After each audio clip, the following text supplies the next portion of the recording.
بسم اللہ الرحمن الرحیم۔ پیارے دوستو، فلسطین میں جو حالات اتنے دنوں سے چل رہا ہے اور جو صورتحال وہاں کا ہے، اس سے تو ہر کوئی واقف ہوگا کہ کس طرح حماس کی طرف سے کیے جانے والے حملوں کے بعد اسرائیل بوکھلا کر پورے غزہ کو تباہ برباد کرنے کی قسم کھا چکا ہے اور ابھی تک لگ بھگ کتنے ہی فلسطینیوں کو تباہ و برباد کر چکا ہے۔ لیکن دوستو، اب سوال یہ ہے کہ آخر اس جنگ میں یہودیوں کی دھمکی سے مسلمانوں کو ڈرنا چاہیے یا نہیں؟ آج کے اس ویڈیو میں ہم حضور پاک صلی اللہ تعالی علیہ وسلم کی حدیث کے مطابق اس سوال کا جواب دینے کی پوری کوشش کریں گے۔ اس کے علاوہ قرآن پاک میں یہودیوں کے بارے میں کیا کہا گیا ہے اور تاریخ میں یہودیوں کے ساتھ کیا کیا ہوتا چلا آیا ہے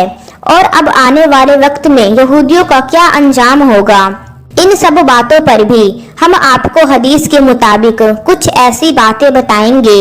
کہ جنہیں سن کر آپ بھی حیران رہ جائیں گے۔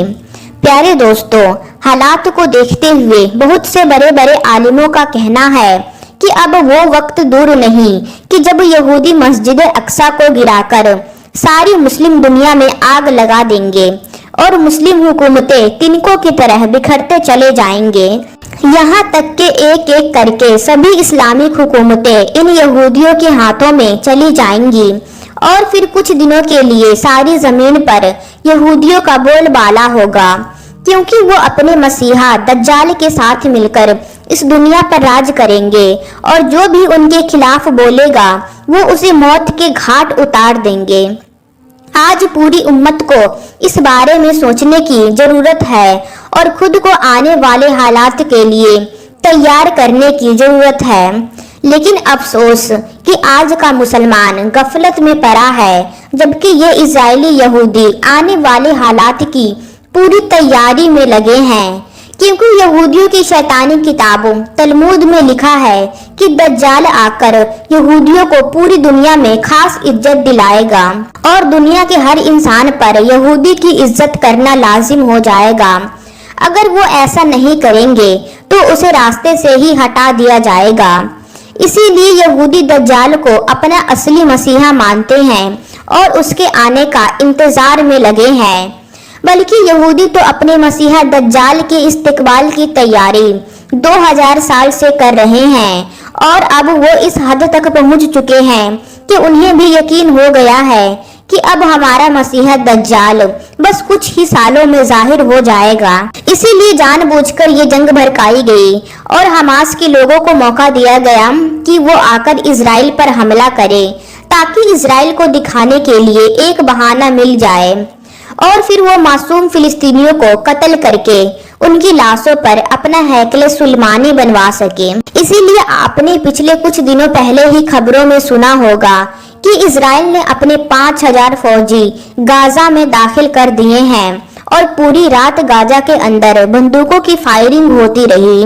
مطلب ہزاروں فلسطینیوں کو بندوقوں کا نشانہ بنا کر موت کے گھاٹ اتار دیا گیا۔ دنیا کے سارے مسلم دیش صرف بیٹھے تماشا دیکھ رہے ہیں، یہاں تک کہ بیتے دنوں میں ایک فلسطینی عورت نے ترکی کے صدر طیب اردوغان سے یہ بات کہتے ہوئے دم توڑ دیا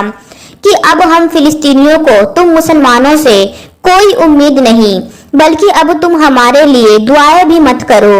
ہم تو شہید ہو کر اللہ کے پاس چلے جائیں گے، لیکن تم سب مسلمانوں کے دل مردہ ہو چکے ہیں۔ اب تو حال یہ ہے کہ مسلمانوں کے سب سے مقدس دیش سعودی عرب کا بھی بادشاہ خاموش ہے،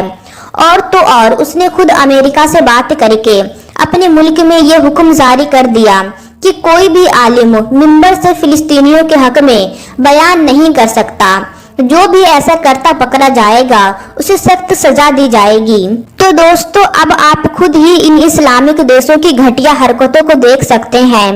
کہ ایک طرف وہ خود خاموش ہے اور دوسری طرف اپنی قوم کے لوگوں پر بھی پابندیاں لگا رہے ہیں کہ ان میں سے کوئی بھی معصوم فلسطینیوں کے حق میں بات نہیں کر سکتا۔ آخر یہ کیسے مسلم دیش ہیں؟ کل قیامت کے دن یہ اللہ کو کیا جواب دیں گے؟